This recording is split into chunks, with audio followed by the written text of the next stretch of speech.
Hi hello నమస్తే welcome back to iDream media. ఈరోజు మనతో ఉన్నారు ఫైనాన్షియల్ అడ్వైజర్ అయిన రమేష్ పసుపులేటి గారు. సార్తో మాట్లాడదాం. నమస్కారం సార్. నమస్తే అండి.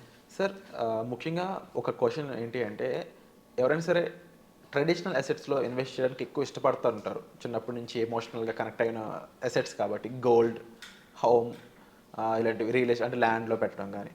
అయితే గోల్డ్లో పెట్టడం ఎంతవరకు కరెక్ట్ అంటారు, ఇంట్లో పెట్టడం ఎంతవరకు కరెక్ట్ అంటారు? వీటి మధ్య కాంపిటీషన్ వస్తే ఏది చూస్ చేసుకోవడం బెటర్ అంటారు?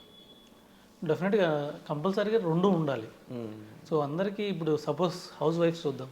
సో హౌస్ వైఫ్స్ కానీ లేడీస్ కానీ, సో వర్కింగ్ ఉమెన్ కానీ ఎవరికైనా కానీ సెంటిమెంట్ ఉండేది ఏంటంటే ఒక హౌస్ ఉండాలి, కంపల్సరీ ఓన్ హౌస్ ఉండాలి. రెండోది ఏంటంటే గోల్డ్ కూడా ఉండాలి. సో ఈ రెండు యాక్చువల్గా మగవాళ్ళ కన్నా లేడీస్కి సెంటిమెంట్ ఎక్కువ ఉంటుంది. సో రెండు అందుకనే వాళ్ళకి ఈ రెండు సేమ్ ఇంపార్టెన్స్ ఉంటుంది. సో వాళ్ళకి ఇల్లు ఉండాలి, గోల్డ్ ఉండాలి. సో ఈ రెండిట్లో ఏది ముఖ్యం అంటే కంపల్సరీగా ఉన్న ఇన్వెస్ట్మెంట్లో డైవర్సిఫై చేసుకోవాలి. అలానే మొత్తం హౌస్లో పెట్టడం కరెక్ట్ కాదు, మొత్తం గోల్డ్లో పెట్టడం కరెక్ట్ కాదు. కొంతమంది ఏం చేస్తారంటే ఒక హౌస్ ఉందనుకోండి, సో ఇంకొకటి అమౌంట్ వస్తే ఇంకొక హౌస్ కొందామని చూస్తారు, లేదంటే ఇంకొక ఫ్లాట్ కొందామని అందులో ఇన్వెస్ట్ చేద్దామని చూస్తారు. ఆల్రెడీ హౌస్ ఉంటే గోల్డ్లో ఇన్వెస్ట్ చేయడం బెటర్. సో గోల్డ్ ఎప్పటికైనా లాంగ్ టర్మ్లో అప్రిషియేట్ అవుతుంది. డెఫినెట్గా 8 to 9% అయితే రిటర్న్ ఇస్తుంది. సో ఫ్యూచర్లో కూడా మనకి ఎప్పుడు గోల్డ్ కావాలన్నా కూడా మనం ఇమీడియట్గా లిక్విడిటీ ఎక్కువ ఉంటుంది గోల్డ్లో. అంటే ఇన్ కేస్ ఆఫ్ హౌస్ కానీ ఫ్లాట్ కానీ రియల్ ఎస్టేట్తో పోలిస్తే గోల్డ్ ఏంటంటే లిక్విడ్ అసెట్. సో మనకి ఎప్పుడైనా ఎలాంటి అత్యవసరం వచ్చినా మనం ఇమీడియట్గా పోయి లోన్లో పెట్టి డబ్బులు తీసుకోవచ్చు, లేకపోతే సేల్ చేసి ఇమీడియట్గా ఇప్పుడు పోయి సేల్ చేసినా కానీ మనకు టోటల్ అమౌంట్ ఇచ్చేస్తారు, ఈరోజు ఉన్న అమౌంట్ ఇచ్చేస్తారు వాల్యూ. అదే హౌస్ కానీ అనుకోండి, సో సిచ్యువేషన్ బట్టి ఆ టైంలో సైకిల్, హౌసింగ్ సైకిల్ అంటే బిజినెస్ సైకిల్ ఒకటి నడుస్తూ ఉంటుంది. సో ఆ టైంలో రియల్ ఎస్టేట్ సైకిల్గా నడుస్తుంటే మనకు తొందరగా సేల్ అవుతుంది, లిక్విడిటీ తొందరగా ఉంటుంది. ఇప్పుడు సపోజ్ 1-2 ఇయర్స్గా ఇక్కడ హైదరాబాద్లో చూస్తే కొద్దిగా డల్గా ఉంది. సో అట్లాగే ఉంటే మనకి టైం పడుతుంది, 6 months 1 year కూడా టైం పట్టచ్చు. సో ఎమర్జెన్సీకి ఉపయోగపడదు రియల్ ఎస్టేట్. సో అందుకని చెప్పేది, సపోజ్ ఆల్రెడీ గోల్డ్ ఉంది, హౌస్ లేదనుకోండి, డెఫినెట్గా హౌస్ తీసుకోవాలి. అసలు ఇప్పుడు దాకా హౌసే లేదు, ఉన్న అమౌంట్ అంతా గోల్డ్ ఇన్వెస్ట్ చేయడం అంటే కరెక్ట్ కాదు. ఫస్ట్ వచ్చేసి ఒక హౌస్ తీసుకోవాలి, దాని తర్వాత హౌస్ కానీ స్థలం కానీ తీసుకున్న తర్వాతనే రిమైనింగ్ అమౌంట్ గోల్డ్లో ఇన్వెస్ట్ చేయాలి.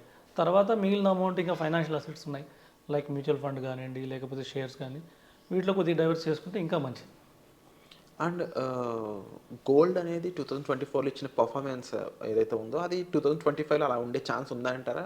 అటువంటి ఈవెంట్స్ అంటే ముఖ్యంగా బడ్జెట్ అనేది రాబోతుంది, లేకపోతే ట్రంప్ అనే పర్సన్ సైన్ చేయడం కానీ, and in future FIs in case వాళ్ళ ఓన్ కంట్రీస్లోనే ఇన్వెస్ట్ చేసుకునేటట్టు అయితే అప్పుడు లిక్విడ్ అసెట్స్కి ఏమన్నా ఇంపాక్ట్ అయ్యే ఛాన్సెస్ ఉన్నాయా?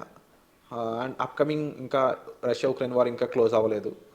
ఈవెన్ అంటే చూసుకున్నట్లయితే ఫైనాన్షియల్ ఈవెంట్స్ అనేవి అక్కర్ అవుతూనే ఉంటాయి.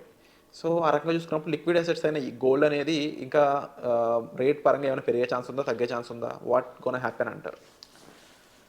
గోల్డ్ అయితే ప్రజెంట్ సిచ్యువేషన్ అయితే, ఇప్పుడున్న సిచ్యువేషన్ ప్రకారం అయితే గోల్డ్ సేఫ్ అసెట్.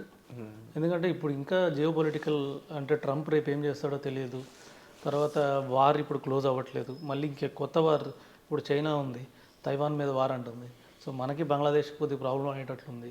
సో ఇలాంటి ప్రాబ్లమ్స్ ఉన్నాయి. ఇంకా వరల్డ్లో కూడా ఇప్పుడు ఇరాక్, ఇరాన్, సో లేకపోతే రేపు హమాస్, సో ఇజ్రాయెల్ ఇప్పుడు సైలెంట్గా ఉన్నాయి. మళ్ళీ నైట్ ఒక మళ్ళీ ఏమైనా మిసైల్ షూట్ చేసాయనుకోండి, మళ్ళీ స్టార్ట్ అయిపోతుంది టెన్షన్, పొలిటికల్ టెన్షన్.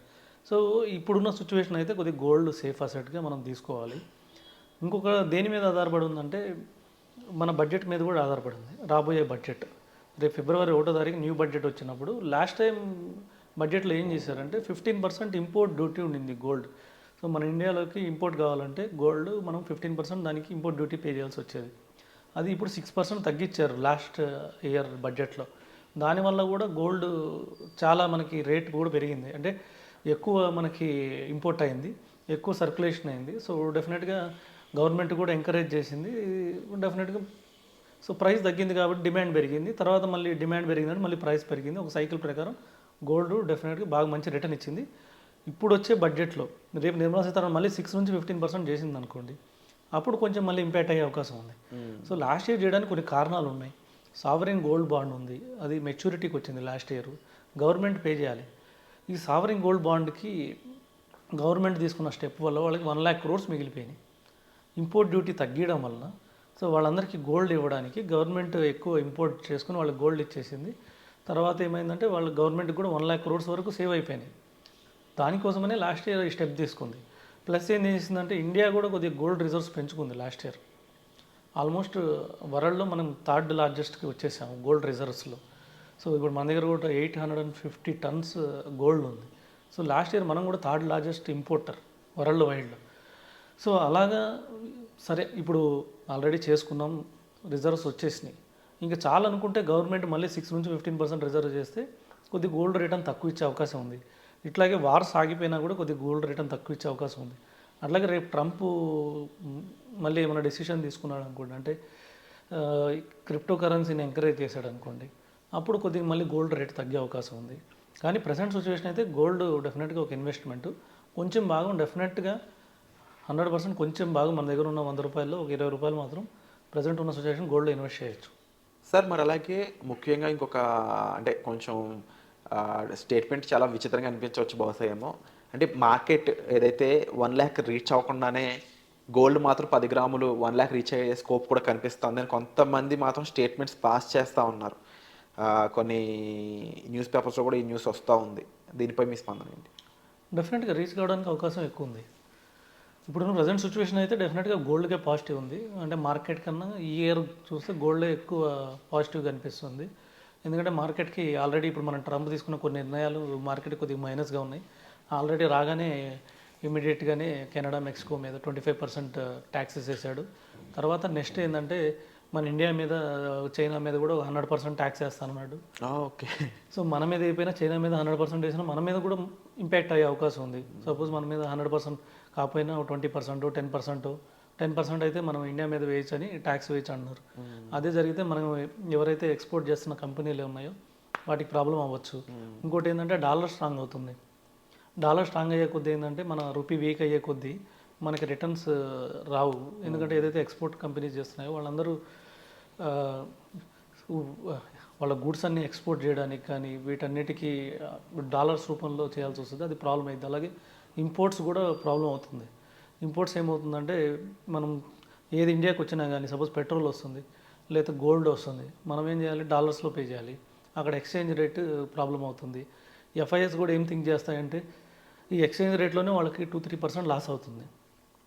ఆల్మోస్ట్ 3% దాకా వాళ్ళకి లాస్ అవుతుంది. అంటే 83లో వాళ్ళు సేల్ చేయాలి. అదే అంటే రూపీ కొనుక్కోవాలంటే వాళ్ళు ఒక డాలర్ ఇచ్చేసి 80-83 రూపీస్ వస్తాయి వాళ్ళకి. రేపు మళ్ళీ వాళ్ళు డాలర్ కొనుక్కోవాలంటే 87 రూపీస్ పెట్టి కొనుక్కోవాలి. అంటే అప్రాక్సిమేట్లీ 3-4% డిఫరెన్స్ ఉంటుంది. అంటే వాళ్ళకి రిటర్న్ మైనస్ అవుతుంది 3-4%. సో ఆ విధంగా ఎఫ్ఐఎస్ ఏం చేస్తాయంటే సపోజ్ మనం ఇండియన్ మార్కెట్ 15% రిటర్న్ ఇచ్చినా ఈ 4% ఇక్కడ ఎక్స్చేంజ్ రేట్ పోతే 11% వచ్చింది అనుకోండి, అదేదో వాళ్ళకి యూఎస్ మార్కెట్లోనే వస్తుంది, వాళ్ళు ఎక్స్చేంజ్ చేయాల్సిన అవసరం లేదు. అలాంటప్పుడు కొద్దిగా ఎఫ్ఐఎస్ విడ్రా చేసుకునే అవకాశం ఉంది. సో ఇలాంటి ఇన్ని పాయింట్స్ ఉన్నాయి కాబట్టి మన మార్కెట్కి కొద్దిగా మైనసే కనబడుతుంది. ఈ ఇయర్ అయితే కొద్దిగా తక్కువ రిటర్న్ ఎక్స్పెక్ట్ చేసుకోవాలి. చాలామంది last year mid cap funds లేకపోతే కొన్ని ఫండ్స్ 50% ఇచ్చాయి, 70% ఇచ్చాయి మాట్లాడుకున్నారు. కానీ ఈ ఇయర్ అయితే 12% కన్నా ఎక్కువ ఎక్స్పెక్ట్ చేయడం బెటర్ మార్కెట్లో. ఆ విధంగా చూస్తే గోల్డ్లో డెఫినెట్గా 15-20% రిటర్న్ ఎక్స్పెక్ట్ చేయొచ్చు అని చెప్పొచ్చు. 1 lakh టచ్ అయినా కూడా ఆశ్చర్యపోవాల్సిన అవసరం లేదు. Wonderful sir. సో వేచి చూద్దాం నెక్స్ట్ ఏ విధంగా గోల్డ్ అనేది మారబోతుంది అనేది. And thank you so much for the update sir. Welcome.